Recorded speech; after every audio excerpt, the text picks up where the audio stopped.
semuanya, perkenalkan kami dari mahasiswa Universitas Mahasiswa di Pasar.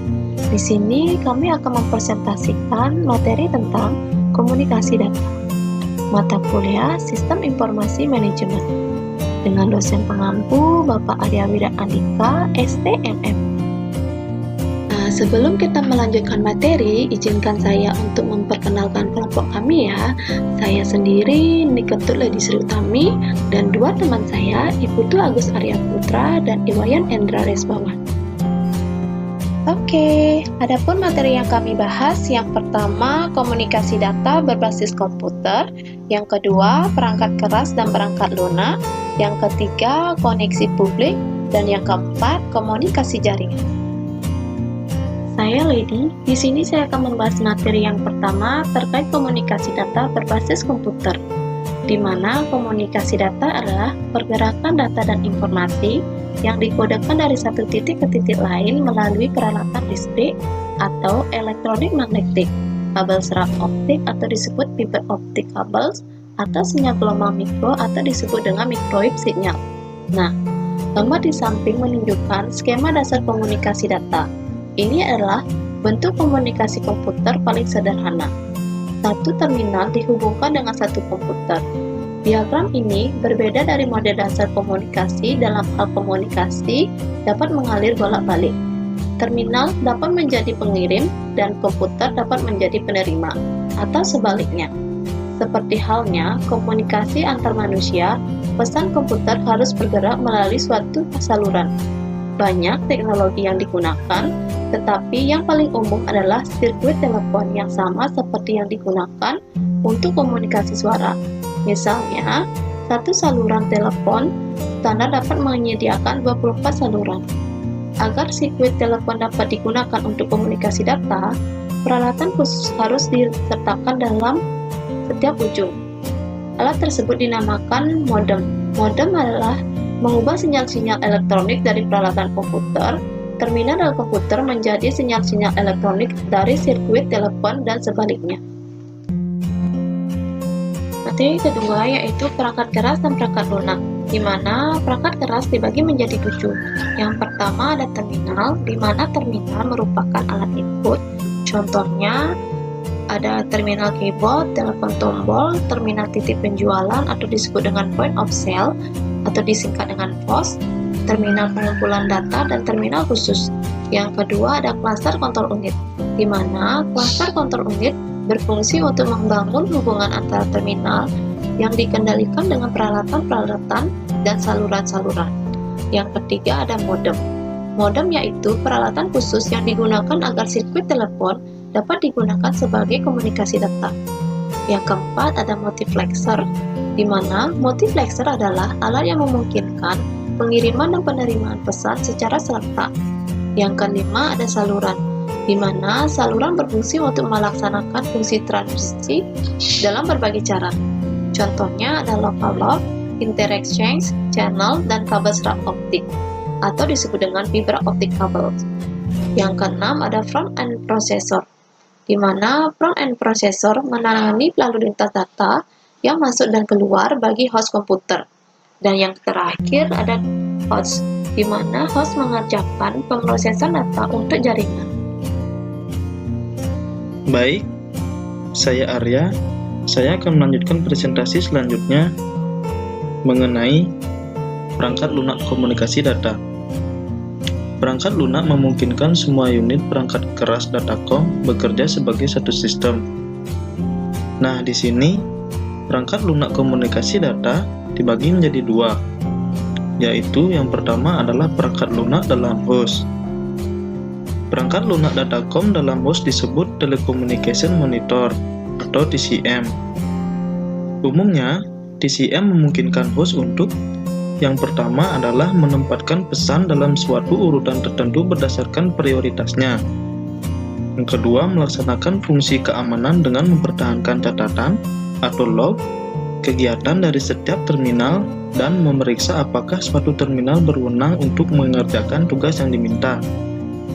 Yang ketiga, menghubungkan jaringan datacom dengan sistem manajemen database. Yang keempat, menangani gangguan-gangguan kecil dalam pemrosesan seperti listrik padam, dan menyimpan status dari penyimpanan primer secara periodik. Perangkat lunak komunikasi data yang kedua adalah perangkat lunak dalam front-end processor.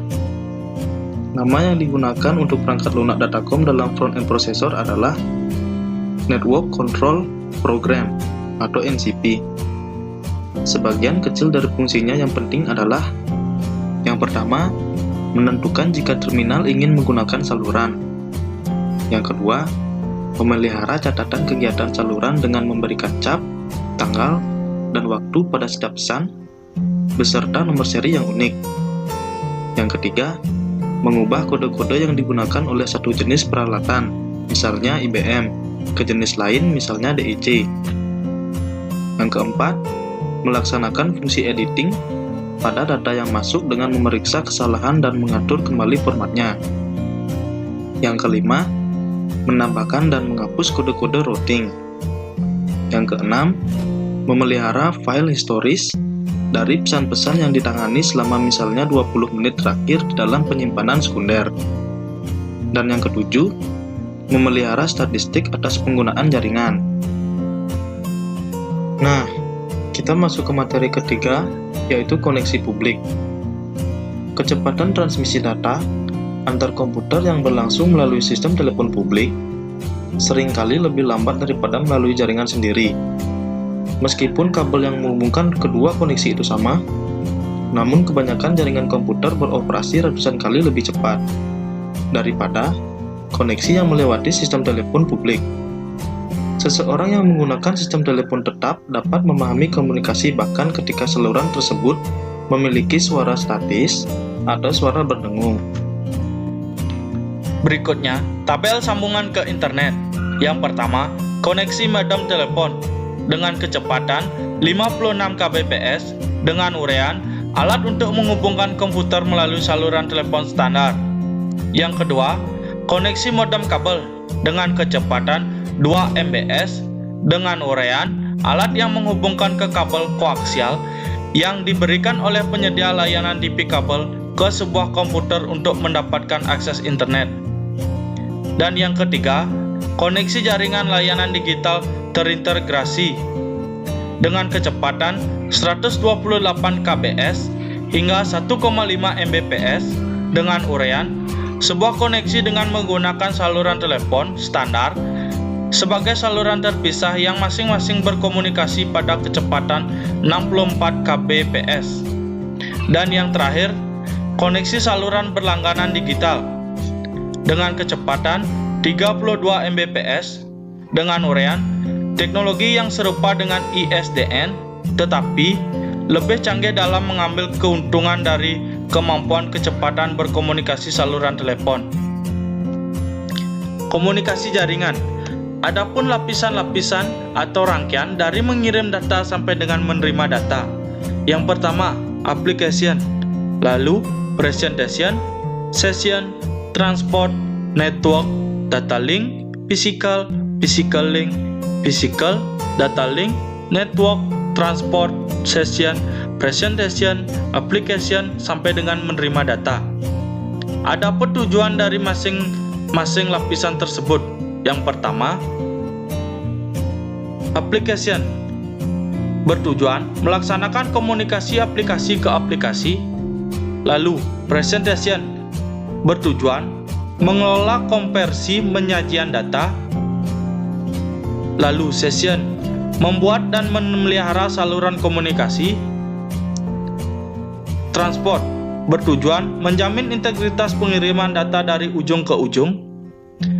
Network bertujuan mengedarkan data dari satu alamat jaringan ke alamat jaringan yang lain. Data link bertujuan memindahkan data dari satu alamat jaringan ke alamat jaringan yang lain. Physical bertujuan menyimpan dan mengambil data dari media jaringan. Komunikasi jaringan. Adapun lapisan-lapisan atau rangkaian dari mengirim data sampai dengan menerima data.